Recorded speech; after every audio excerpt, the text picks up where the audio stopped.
Yo, what's up, all you burner stores and potheads? This is Weedman420 with the Weedman420 Chronicles. How are all you vipers doing out there? Mrs. Weedman. Mr. Weedman. How the hell are you? I'm fantastic. I love it. Hey, all you vipers out there in the world. Hopefully you're smoking some big fat doinks while you're listening to the show.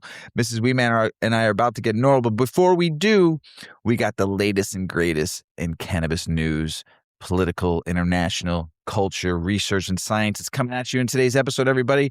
Now, let's get normal with a pre-roll that was given to me by the Goodies Dispensary over in Streamwood. My friend Juice over there and team.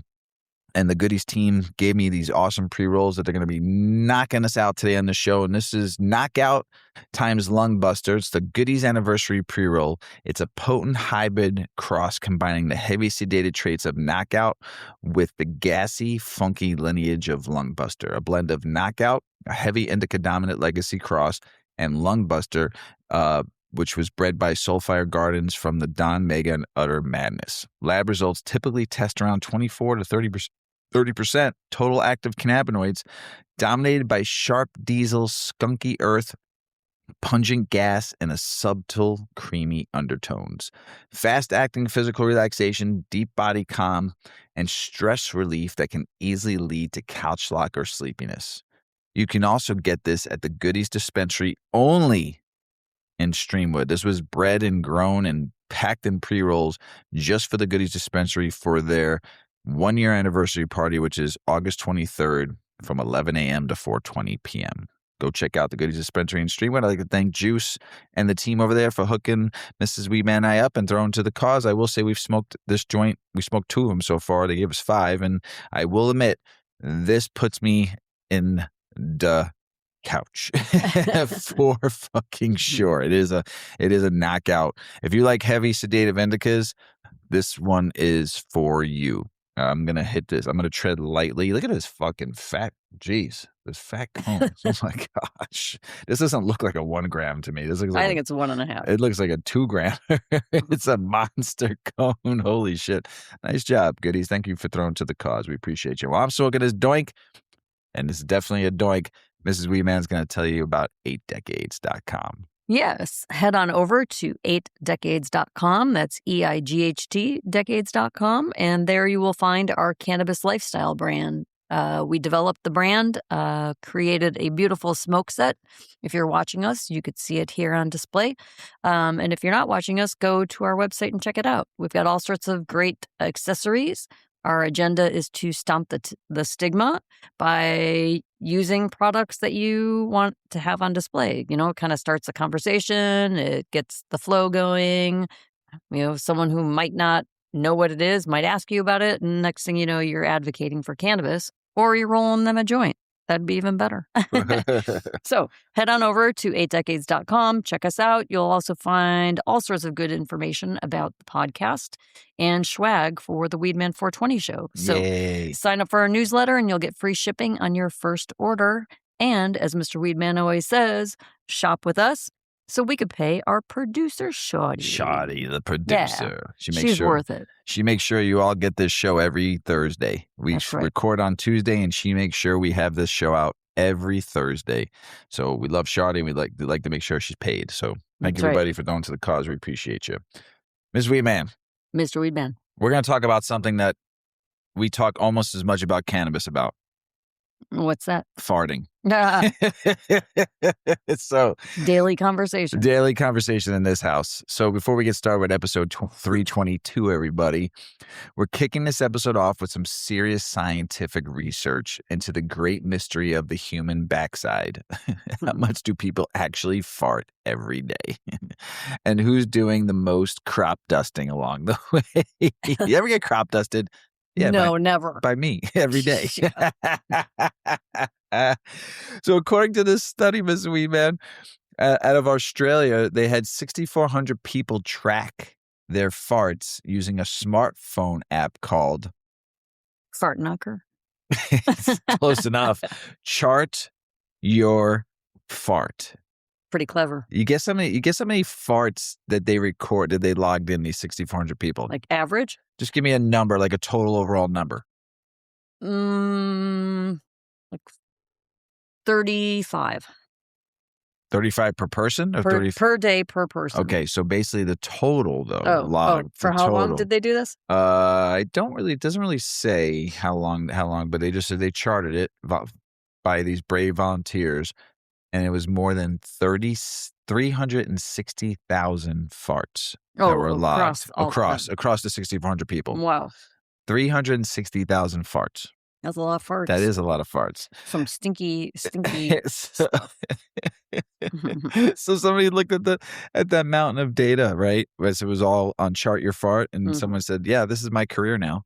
The study found that the average, people averaged about 5 farts a day, although the median was lower at around 3.8 farts per day, and about 79% of participants recorded between 2 and 7 daily. And fellas and ladies, before anybody starts getting cocky, men, Mrs. Weedman, averaged 5.2. How do you get a 0.2? Like, is like a little squirt fart, or like a little 5.2 farts a day.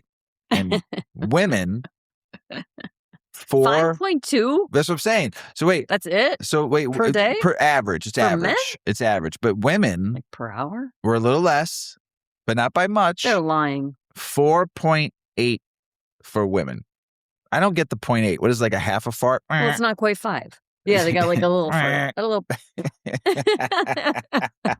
Or like the little sneaky silent one that doesn't even smell. Yeah. It's just air. Yeah. It's just air. Those are the worst ones, though. No, they don't smell. They're great. Like, for you, maybe. It doesn't bother anybody. But they call it silent but deadly for a reason. No, I'm saying no, silent and not smelly. Oh, yeah. Just air. But I don't get those in my You're like, where does that exist? When it's a silent one, I run. You don't even know that happens. No, I need to hide my face myself. But here's where it gets interesting. The 26 to 45-year-old age group was the gassiest, averaging just over 5 farts per day. Between ages 46 to 65, we're right behind them at about 5 per day. The youngest group, ages 14 to 25, only averaged 4.4. So it was a 4 farts and a fucking... I got problems. My number would come in much higher. Sorry. I'll just spit my drink all over the microphone. Great. So apparently your gut has... I have a health condition that's true. Makes me fart, I guess. I think makes me fart more than the average woman. I think farts are funny. I always have. Yeah. Flatulence is funny. I think when someone farts a real good ripper, it makes me... When you fart a good ripper, I laugh at you. It's funny. Yeah. Farts are funny. I mean, anyone who says that they don't fart is fucking lying. There was a time I had a friend of mine that said he dated he believed that he called them girls don't fart. I'm like, come on. So he dated someone who just squeezed cheeks every time she was around. He goes, him. I don't believe girls fart. I'm like, they okay. Do. Oh, they do. Now he's about to get married, so I got to find out. I bet he knows now. So here's the study points out, though, the older research has estimated people may fart anywhere between 14 to 23 times per day. Who does? The older research has estimated. So there's still plenty of scientists don't know about what constitutes a normal amount of gas, though. The particular study only captured farts people logged while they were awake. So nighttime emissions were left out. I like how they say, I like how I wrote down emissions. And yes, farting is completely normal, everybody. We all have to release that gas. So can we call it like a colonoscopy as an emission test? Nobody. I'm overdue for an emission Nobody messes with the doctor. Dr. Sprockter. No. Dr. Vinny Boombots. No, Dr. Quack in the Bush. Dr. Quack in the Bush. Forgot about that one. But there's also Dr. Detroit, Dan Aykroyd. Nobody messes with the doctor. Yuki didn't like that joke. No, not at all. And like I said, it's normal. I mean, you got to think, your digestive tract, you eat gassy foods, like when you eat beans and chili. Or you inhale like a lot, some air but gets also like we eat stuff, but also fast. When you eat a lot of beans, lentils, broccoli, Brussels sprouts, dairy turns the pressure up. Dairy for you, especially turns that pressure up a little bit. It in your stomach acids and your intestines stuff is getting. And then it's got to go. Yeah. So before we start talking about cannabis, everybody, like we always do, remember, have a good fart. Somebody had to volunteer though to count 360,192 farts. So the rest of us that are listening on this show or who are going to read the article someday could have this information. That's some fucking dedication, Mrs. Weedman. I mean, that to is. count farts. I'm a fart counter. That's science, and honestly, that's one hell of a way to clear the room, though. I'm working on a special project about fart. I'm stoned already. I'm stoned. Said at the onset comes on quick. So, but everybody, it's natural. Just don't blow it in someone's face. Miss Weedman, you ready to get the show started? I'm ready. Let's do this. This article caught my attention because the headlines sound like something straight out of cannabis science fiction movie. A cannabis flavonoid stopped up to 99% of cancer cell growth, but in a lab test. And this was reported by Business of Cannabis. This weed is stony baloney, but cottonmouth. Oof. My goodness, I'll be taking a lot of sips. Now, anytime we hear 99% in cancer in the same sentence, we should probably put the bong down for a second and look at what actually happened. Because this potentially exciting research, but it's very, as we always find out, early research. Researchers working with Standard Seed Corporation tested a cannabis-derived cannaflavin enriched extract against cancer cell lines using the National Cancer Institute NCI 60 one-dose screening program. That program uses a panel of 60 human cancer cells, lines representing different types of cancer. And the results got some attention. The cannaflavin enriched extract had stopped more than 95% of cell growth in an aggressive brain cancer cell line. It reached up to 99% inhibition in several leukemia cell lines. Researchers also saw effects across cell lines representing lung, breast, ovarian, kidney, colon, and prostate cancer. Now, cannaflavins, which we've talked about a while ago, are a group of flavonoids naturally found in cannabis. Flavonoids aren't cannabinoids like THC, CBD, CBC, CBG, and all the other wonderful cannabinoids we've talked about. They're not even terpenes. These are another class of plant compounds, and they're part of the chemical diversity that makes cannabis such an interesting plant from a research perspective. And this is where things get really interesting, Mrs. Weedman. A lot of cannabis research has traditionally focused on cannabinoids, like we've talked about, THC, CBD, CBG, CBC, THCV, blah, blah, blah, blah, blah, blah, blah, blah, and the rest of the alphabet soup. But cannabis contains dozens of other compounds, including flavonoids and terpenes. And scientists are increasingly looking at this, what these whole compounds might be doing on their own or in combination.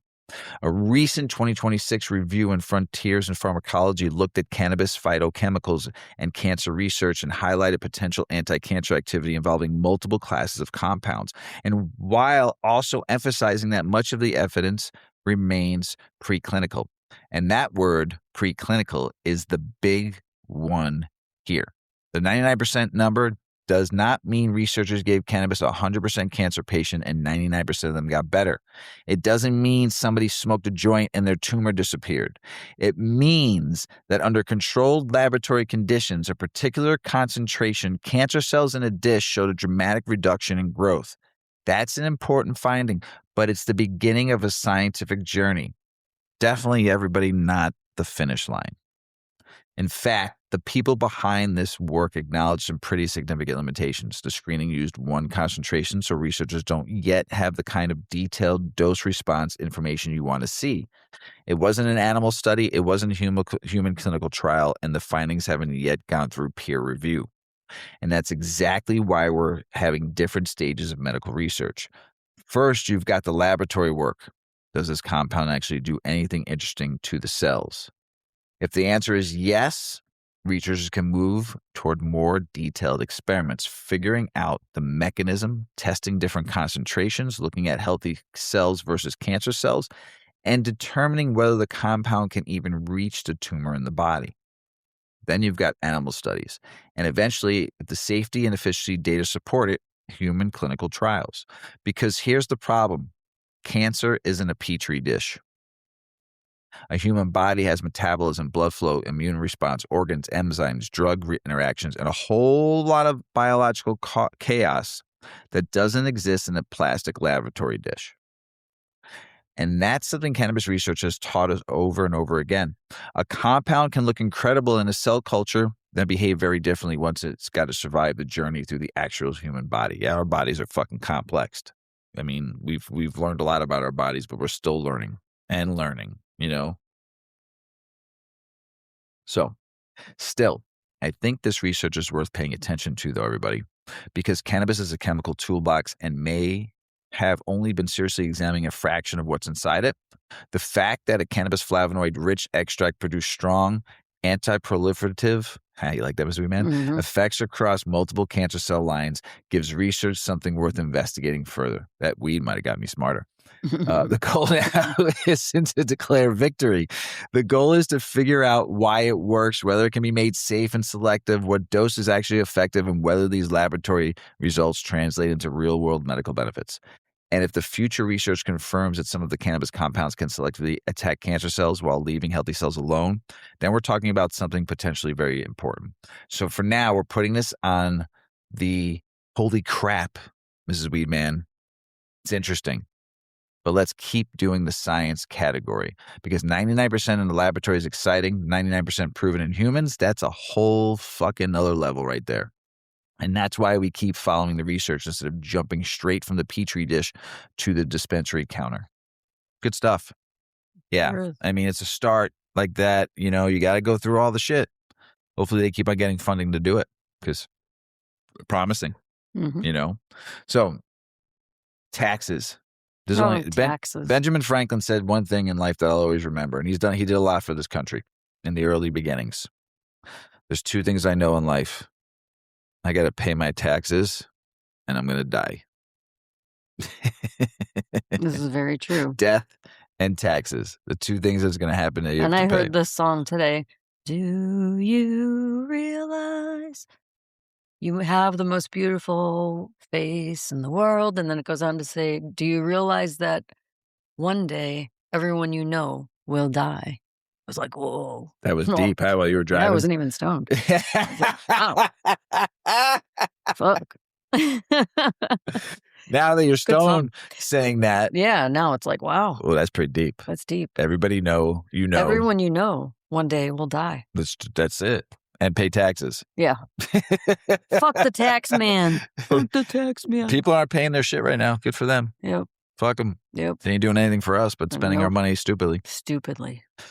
Go ahead. Tell us about setting marijuana taxes too high drives consumers to the illegal market. And this is a federally funded study. Yeah. Tell us about it. It was published in Health Economics, and it looked at cannabis purchasing behavior among 1,525 adults aged 21 and older. The researchers found that when legal cannabis becomes significantly more expensive because of taxes, consumers are more likely to shift their purchases toward the illicit market. The basic idea is pretty straightforward. Taxes can change where people buy cannabis without necessarily changing whether they want cannabis. If the legal product costs substantially more than an illegal market alternative, price-sensitive consumers have an incentive to go back to the unregulated market. That creates a frustrating situation for legal cannabis businesses. License operators have to pay taxes, comply with testing, packaging, licensing, labor, and other regulatory costs. Illegal sellers don't have any of those expenses, allowing them to undercut legal retailers. The researchers surveyed people about their past month cannabis purchasing, looking at how tax levels and prices influenced where they bought their product. The findings suggest that policymakers need to consider the relationship between tax rates, legal market prices, and illicit market competition when designing cannabis tax policy. This is one of those situations where the government can actually tax itself out of a market. The whole point of legalization is supposed to move consumers into a regulated system where products are tested, businesses are licensed, and the state collects their revenue. But if legal weed becomes too expensive, consumers can simply say, thanks, but I got a guy. And there's another important point. The illegal market doesn't disappear just because a legal market exists. Legal cannabis has to be competitive enough on price, convenience, and product quality to actually pull consumers away from the illicit side. So the takeaway isn't necessarily that cannabis taxes are bad. Taxes can fund programs and government services. It's more about policymakers having to find a tax level that generates revenue without making legal cannabis so expensive that consumers abandon the regulated market. Basically, you can't tax legal weed into being more expensive than the weed you're trying to replace in the illicit market. It's pretty simple. Pretty fucking simple right there. It's like opening a lemonade stand, charging $12 a cup, and then wondering why everybody's buying lemonade from the kid down the street. I still do.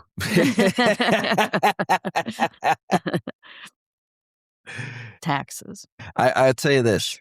Illinois has been doing about the last few years about between $430 to $460 million in taxes. With that money from cannabis, just from cannabis, one product, we should not have to pay tolls. We should not have to pay for school. We should not have to pay for health care. We should not, if they did it right and invested that money right, us Illinoisans shouldn't have to pay for very little. Our property taxes should go down. I think just the property taxes alone.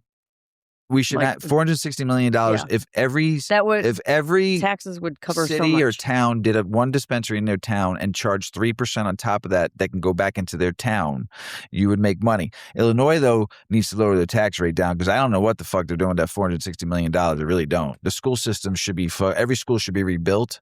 They should be using that money back to the community, and I don't see it. So that's just me personally.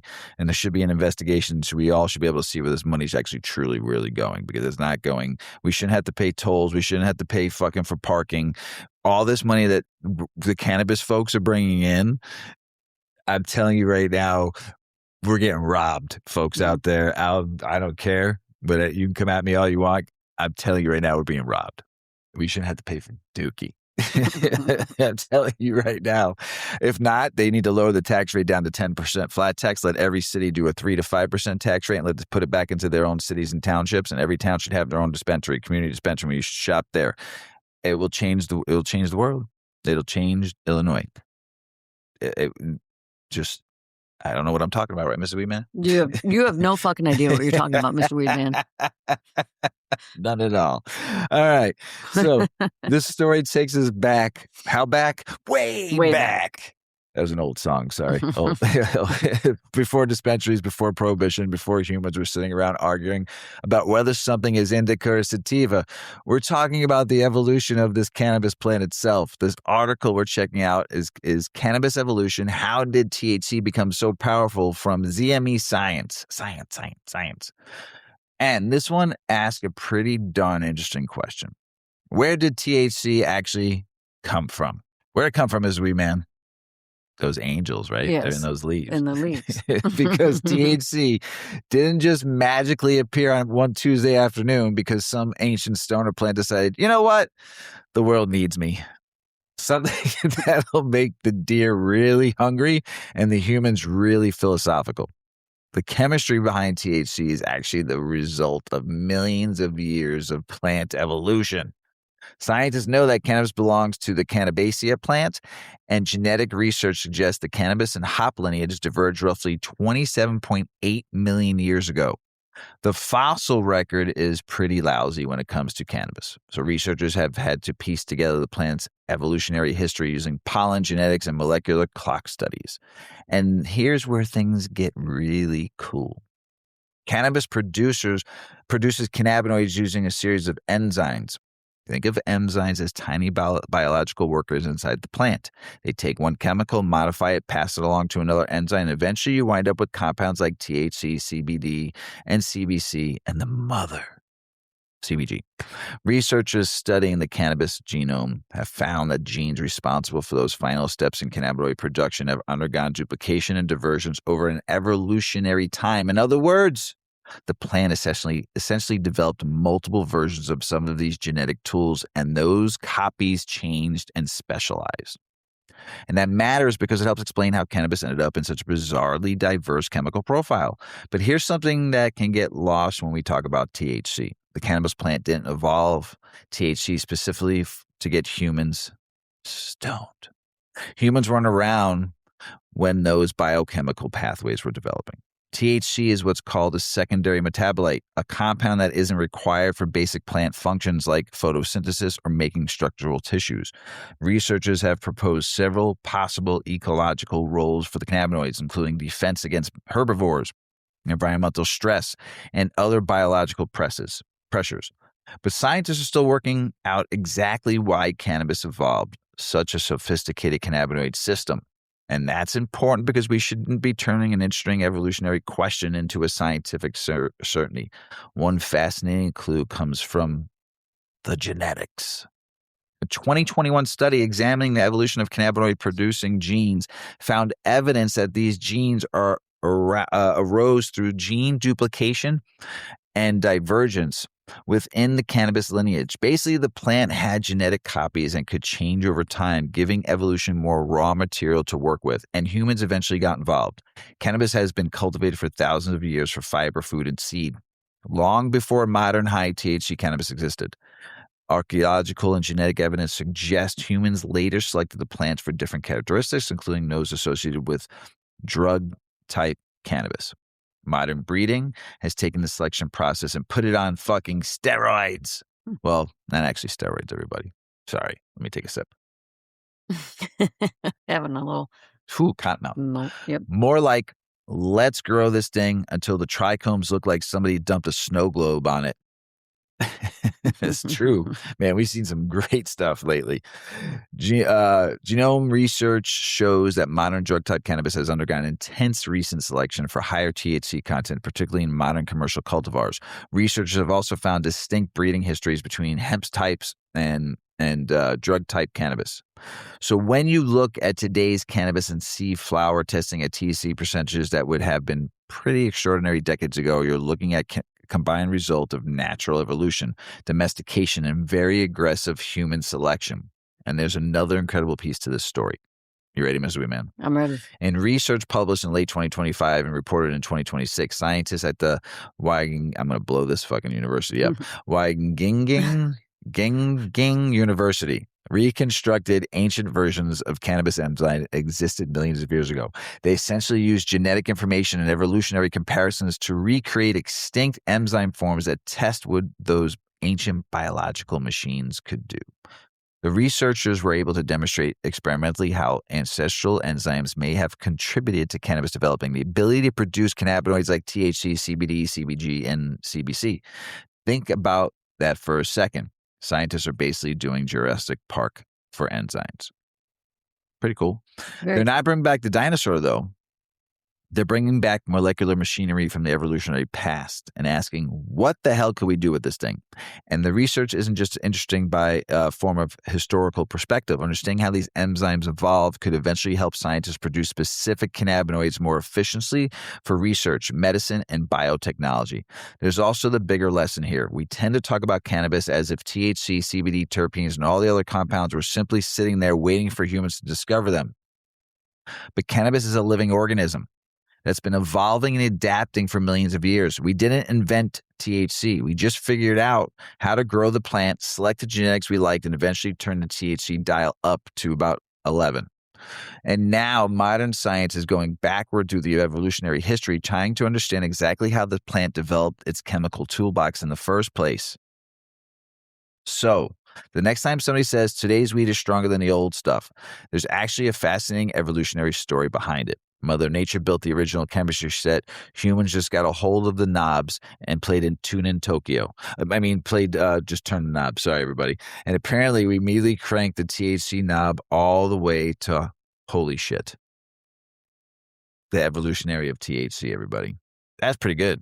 I love that article when I read that. That was great. Mm-hmm. So Ms. Weedman is going to talk about, though, I've talked about the whole plant for 7 years, mm-hmm. right? And I've always talked about the roots having medical or some kind of medicinal benefit to it. Mm-hmm. Grind them, eat them, chew them. Right, Yuki? Give them to her. She's in a. Maybe you dry them. Maybe you use it like ginger. Tea, I'd say make them as a tea. Yeah. Steep them with the leaves and the stems and the roots and make a tea out of it. So you're going to tell us the roots of the marijuana plant have unexplored medical potential. And this is a scientific review this out. Mm-hmm. Tell us about Yes. it, Mrs. Weedman. Talk about whole plant utilization.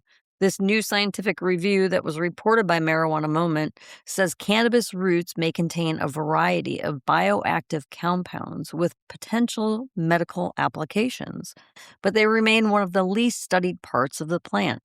Researchers argue that roots are often treated as agricultural waste, even though they contain their own distinct chemistry. What's important to know is that cannabis roots aren't simply underground storage for the plant. Researchers have identified compounds in the roots, including triterpenoids, sterols, alkaloids, and other phytochemicals that may have biological activity. Historically, cannabis roots have also appeared in traditional preparations. Different cultures have used root preparations for things like inflammation, pain, and other ailments. Modern science is now beginning to investigate whether there are legitimate pharmacological properties behind some of those traditional uses. But, and this is an important science disclaimer, we're still talking about potential, not proven medical treatments. The review pulls together existing laboratory and preclinical research and suggests cannabis roots could have anti-inflammatory, analgesic, antimicrobial, and other biological effects. But much of the evidence comes from laboratory experiments or chemical analysis rather than large, controlled human clinical trials. And here's what I think is especially interesting. The roots don't necessarily have the same cannabinoid profile as the flowers. That's crazy. Yeah. We've spent decades focusing on buds, THC, CBD, CBG, terpenes, flavonoids, and all the other compounds people associated with cannabis. But the plant is basically a chemical factory from top to bottom. The roots have their own chemical profile, which means researchers may eventually discover compounds that are abundant that aren't in the flower at all. That could be important for medicine because scientists could be looking for completely different molecules with different biological effects. The review essentially argues that cannabis research has been heavily flower-centric, leaving other parts of the plant relatively under-evaluated. And honestly, that's pretty understandable. Most often, people are growing cannabis for cannabinoids gathered from the part of the plant that's covered in trichomes. Nobody's standing around the grow room saying, "Damn, look at those beautiful roots." But scientifically, those roots might deserve some attention. Researchers still need to determine which compounds are responsible for specific effects, how they work, what doses would be appropriate, whether they're safe, how they're absorbed by the body, and whether laboratory findings translate into actual benefits for patients. So this isn't a story about grinding up your cannabis roots and making yourself a medicinal tea tonight. It's more of a, hey, we might have been throwing away an interesting part of the plant story. And that's actually one of the coolest things about cannabis research right now. As prohibition restrictions loosen and scientists get more opportunities to study the entire plant, we're discovering that cannabis may have far more chemistry going on than just THC and CBD. We've spent a long time staring at that flower. Maybe it's time to dig a little deeper. Yeah. Yeah. The roots. The roots. The roots. The roots. Yeah. Good band, too. Political, state, and business news. Texas State Rep James, this was great. If you did not watch this speech, find it, because I caught it, and I was like, this dude is golden. So Texas State Rep James Tellerico is using Trump's own past comments to attack Texas Republicans over the state THC ban. Tellerico argued that banning legal THC products could push customers toward illicit markets and benefit cartels. He quoted Trump calling to an end arrest over small amounts of marijuana. Go find the video. It was pretty good. This guy just, man, he did a phenomenal speech. So North Carolina Governor Josh Stein is urging lawmakers to create a regulated adult marijuana market instead of focusing only on restricted hemp THC products. Stein says the current market lacks meaningful age restrictions and consumer protections. Republican legislative leaders remain opposed to marijuana legalization while the Senate-approved hemp bill moves through legislature. North Carolina keeps circling the runway, but apparently nobody wants to land the damn plane. A lot of this political state news right now is a lot of it's going to be about hemp. Just so you all know what's going on in the hemp world. There was so much shit going on in the hemp world. I could have talked an hour just on that. It's just a lot. So, a Maryland appeals court ruled police can search a vehicle based on cannabis odor with officers also known. The occupants are under 21. The court upheld convictions involving 2 separate traffic stops, finding that the odor plus occupant's age provided probable cause. Maryland law generally bars searches based solely on cannabis smell. So apparently in Maryland, your age can turn a whiff into a warrantless sniff. And going back to the hemp thing, everybody, I want to talk about it. But like I said, it's like beating a fucking drum right now. They fucked up. Just put it that way. The government always fucks up. So they fucked up. And that last bill where they snuck it in that bill, we were all pissed off about it. Now they're trying to save it and they're trying to November's coming pretty quick. And now these group says no, they don't care. Just whatever. Boxing MMA officials are considering breath testing technology designed to detect recent cannabis use. Cannabis technology is presented as marijuana breath testing device as a way to focus on recent consumption rather than traditional tests that can detect cannabis long after impairment has ended. Why? The technology was pitched to a combat sports regulator in Orlando. The White House growing involvement in cannabis policy is raising questions about who ultimately benefits from federal reform. Changes involving marijuana rescheduling and hemp-derived THC can reshape multi-billion-dollar industry, but critics warn regulatory changes may favor larger companies over small operators. As Washington rewrites the rules, everybody's watching the money. Always follow the money, everybody. All right, Mrs. Weedman? That's right. It leads you to what's actually going on and what's going wrong. Mendocino County Sheriff Matt Kendall and Mendocino Cannabis Alliance agree on something unusual. Legalization created rules that could put licensed growers at a disadvantage compared to illegal operators. Kendall say legal cultivators face burdens unlicensed growers simply ignore. The county has struggled with balancing regulation enforcement and legacy illicit markets. When the sheriff and growers finally agree, the paperwork is smoking something. 7 Virginia hemp businesses are suing over rule change taking effect August 15th that limits hemp products to 2 milligrams of THC per package while ending the state's 25-1 CBD to THC ratio. One plaintiff says 95% of the inventory would be non-compliant, while others say 85% of roughly $736,000 in inventory could be affected. That's one hell of a clearance sale nobody asked for, right, Ms. Weedman? That's right. Rising electricity costs are putting additional pressure on cannabis businesses, particularly indoor cultivation operation that depends heavily on lighting, climate control, and ventilation. Energy can represent a major operating expense, making efficiency increasingly important as wholesale cannabis prices remain under pressure. An opinion piece argues cannabis companies should stop supporting efforts to prohibit hemp-derived THC products. The argument is that established marijuana businesses could ultimately hurt themselves by helping create border prohibition instead of supporting sensible regulation. With federal hemp restrictions approaching, the industry remains divided over how intoxicating hemp should be handled. Police in Wisconsin allegedly used these flock cameras now. That's all I'm hearing about. License plate reader data to track a man traveling into Michigan and back before stopping his vehicle and searching it for what? Weed. Investigators reportedly used his travel pattern as part of the justification. Noting repeated trips to Michigan where cannabis is legal using surveillance technology to hunt for weed raises some serious fucking privacy concerns. Fuck those cameras. We shouldn't. What is wrong with us? As just people in general on the world, there's cameras watching all around the world. What are we doing? We're gonna have no privacy. We already don't because of our fucking phones. Mm-hmm. Cameras everywhere. You can't, your own privacy, go in your own car, go to Michigan, pick up weed because your state's illegal. And what you do in the privacy of your own fucking home is nobody's business. Not even the government. As long as you're not fucking murdering somebody or doing, you go to fucking Michigan to pick up weed because your stupid ass state isn't fucking even medical yet. And this person might need it for medical reasons.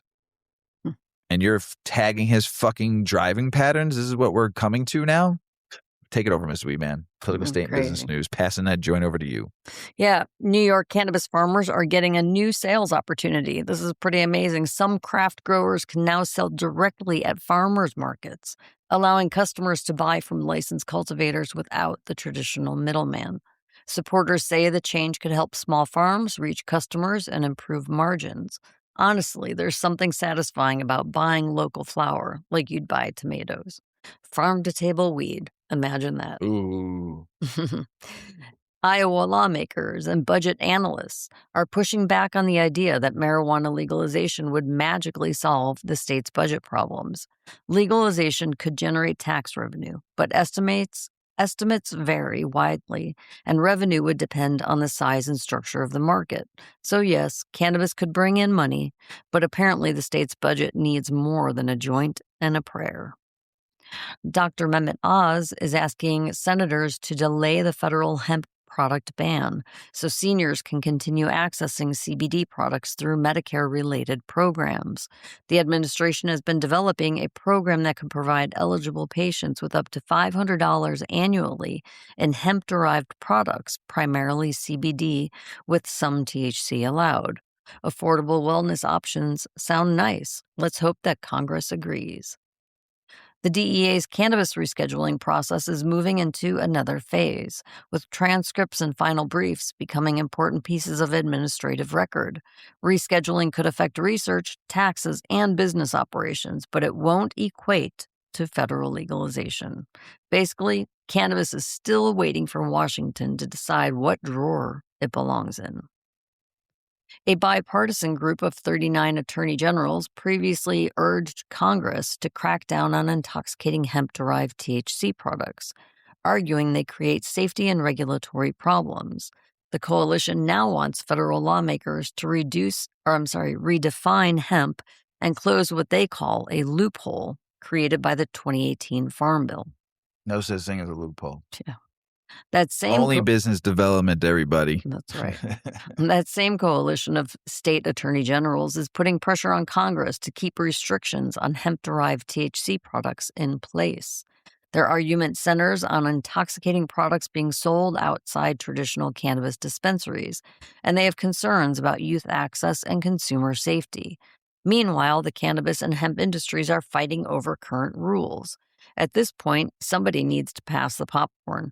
We've got ourselves a regulatory soap opera. Just dawned on me, why couldn't a dispensary sell hemp flower? Like a non-cycle, the less than 0.3% THC, They're true hemp flower. They're eventually going to, if they want to. They could. But that would be great for the hemp farmers. Yeah, but no one's going to buy it. Why? There doesn't need to have it. It's going to be such a someone might want to make like what I do, where you grind both and you mix them together. I get it, but that's not where the money's at. We'll get there. Just need to keep doing what we've been doing. Yeah. Don't fuck it up. Not to say that it has to be sold through a dispensary, but dispensaries could sell it. They could. All right. Anyway, moving on. Google is adding stronger quad rails. I'm just making up words. Stronger guardrails around AI features. You're sounding like me now, Mrs Weedman. Yeah, can't get my words. All right. Google is adding stronger guardrails around AI features that can search and interpret personal information from services, including Google Photos. Its personal intelligence tools can connect information across apps, but Google says the system is designed to limit assumptions around sensitive subjects and give users control over which services are connected. I forgot to write in there, this is about weed. Google's not letting you search your weed photos and stuff. That's what it's about. Sorry, I forgot to type that part. Yeah, that part. Sorry. Sorry, buddy. I was kind of wondering about that. Personally, I love technology, but my photo library of weed doesn't need to become the family gossip columnist. There you go. Georgia's expanded medical marijuana program is attracting so many new patients that state officials are struggling to process applications quickly enough. The surge follows expanded eligibility and access under the state's medical cannabis changes. Officials are working through the backlog as demands grow. A CBS News investigation found that flawed drug testing around childbirth has resulted in mothers being reported to child welfare agencies and police after alleged marijuana exposure. Some hospitals' tests can produce false positives, and the consequences can be severe. The investigation also found racial disparities in reporting. Sorry, but nobody should lose a night with their newborn because of a questionable test result. Minnesota's tribal cannabis businesses are expanding beyond reservations, taking advantage of agreements with the states that allow participating tribes to operate off-reservation dispensaries. Several tribal operators are already building statewide footprints, giving them an early presence in Minnesota's developing recreational market. And honestly, when more states open, consumers actually will win with more choices, better prices, and fewer people will need to drive hours away for their weed. Mr. Weedman, it's back to you. Thanks, Ms. Weedman. The Senate has extended a temporary lifeline for the hemp-derived THC products, delaying the federal crackdown that was scheduled for November. The move gives manufacturers and retailers additional time while Congress works through the competing proposals. Cannabis companies and hemp businesses remain divided over the policy. First-time cannabis consumers are becoming an increasingly important group for dispensaries as legal market matures.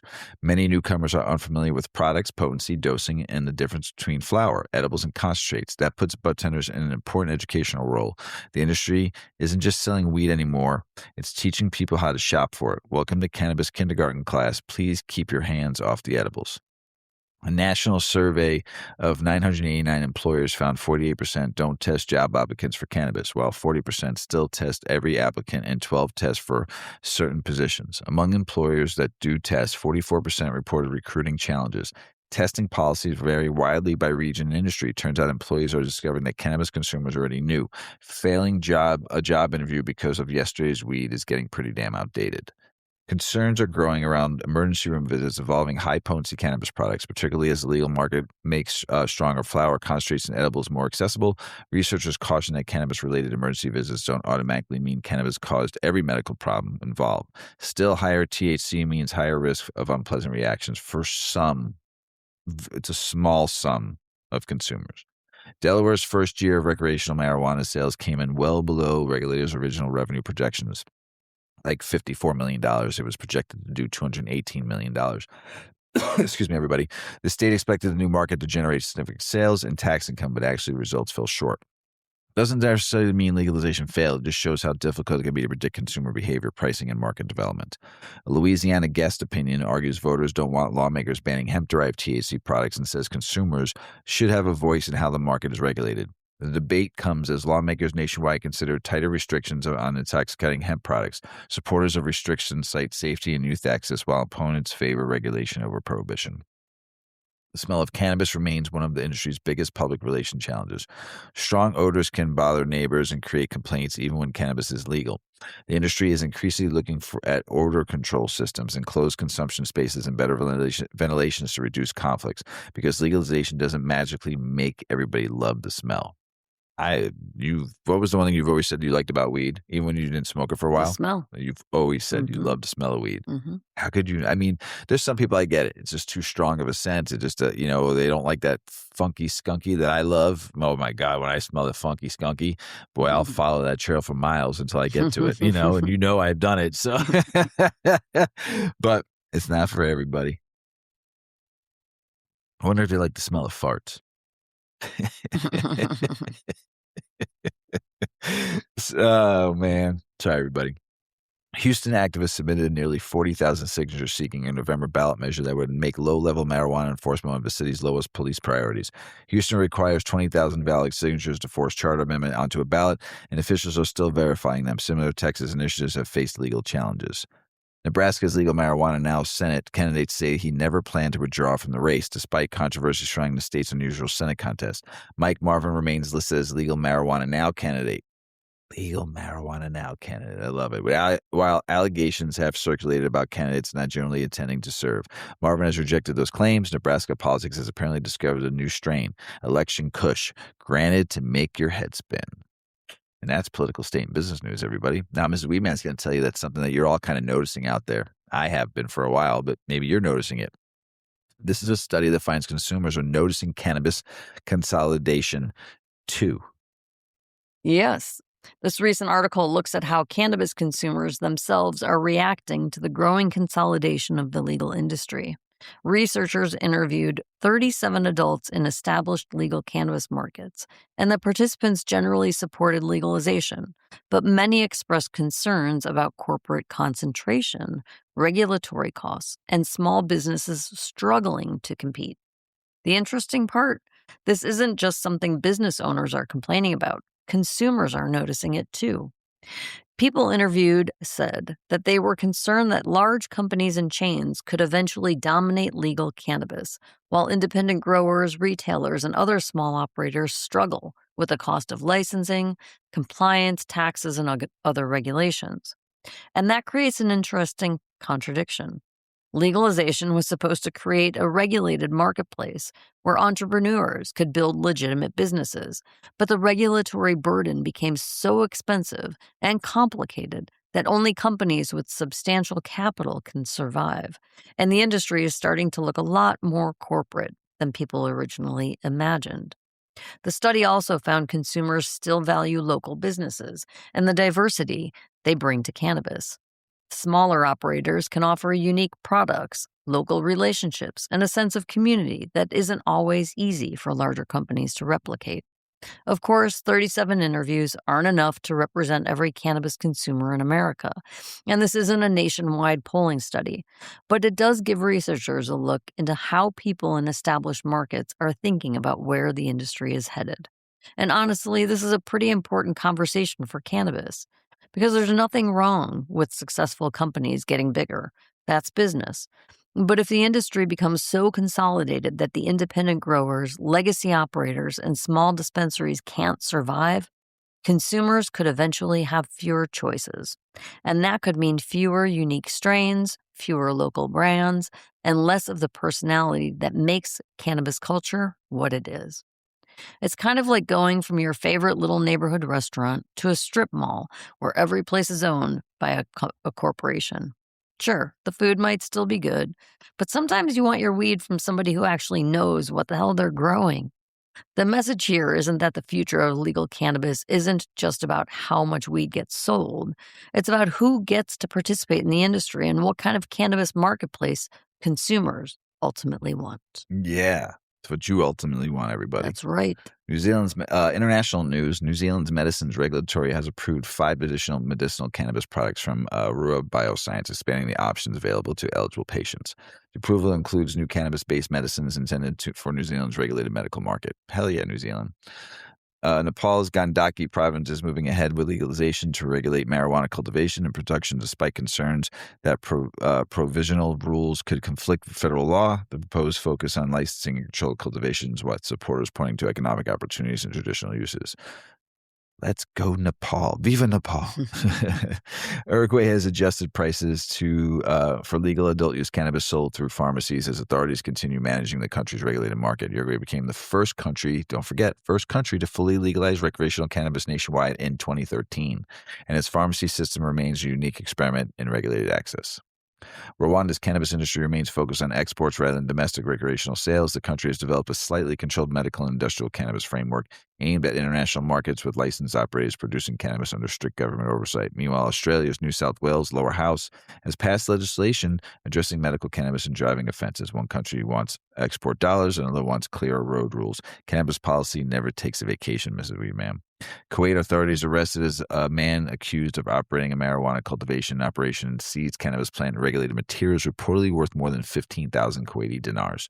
Kuwait maintains strict drug laws with severe penalties surrounding cannabis cultivation, possession, and trafficking. So this definitely isn't the kind of a home garden project where you show the neighbors your tomatoes. In Kuwait, the grow light can lead you to a very dark day in jail, Kuwaiti jail. Good luck. Ms. Weedman. Mr. Weedman. There's some fun 420 friendly destinations in the U.S. Now, There every summer we talk about different ones. Mhm. This was a couple on here That we haven't talked about, we yeah. have not talked about. Yeah. And it was one that blew me away when I fucking saw it. I was like, whoa, Whoa. really? Come on now, really? What was that? Oh, yeah. So tell us about Ms. Weedman. You know Yep. what state I'm talking about, too, when I saw I it.